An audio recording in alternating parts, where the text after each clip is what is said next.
गेले होते मी स्वामींना भेटायला का ते पुढे सांगतेच। हॅलो एव्हरीवन, आजच्या दिवसाची सुरुवात होतीये इव्हिनिंग पासून, कारण आज मी पटापटा सगळ्या गोष्टी आवरल्या आणि मला आज जायचं होतं स्वामींना भेटायला। सोबतच मी नैवेद्य वगैरे घेऊन सुद्धा गेले होते, कारण मला जाता जाता गाई आणि 4 कुत्र्यांना नैवेद्य दाखवायचा होता।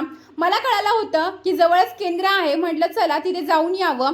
मग छान आहे ना, केंद्राजवळ मी पोहोचले जवळपास आणि केंद्र बंद होतं, कारण याचा टायमिंग आहे 6 वाजता उघडायचा आणि मी लवकर आली होती आणि मी पहिल्यांदा आली होती इथे। म्हटलं चला उंबऱ्याच्या झाडाला आपण प्रदक्षिणा सुद्धा मारून घेऊया। मग छान प्रदक्षिणा वगैरे मारून घेतल्या आणि रूमला आली छान असं, आणि बघू शकता एवढे सारे कपडे धुतले होते मी आणि बाहेर सुद्धा जास्तीत जास्त कपडे होते, अंथरून पांघरून मी सगळं धुतलं होतं, कारण मी करतेय गुरुचरित्राचं पारायणला स्टार्ट उद्यापासून।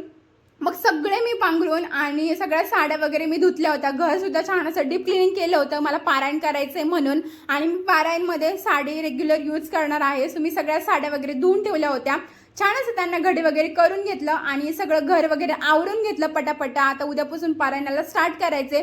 सांगेलच मी पुढे काय होतंय काय नाही, सगळं मी तुमच्यासोबत नक्कीच शेअर करेल, पारायण मी कसं करते काय ते।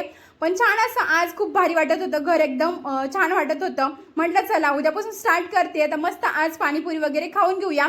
मग छान संध्याकाळी पाणीपुरी वगैरे खाऊन घेतली। तुम्हाला माझा व्हिडिओ आवडला का?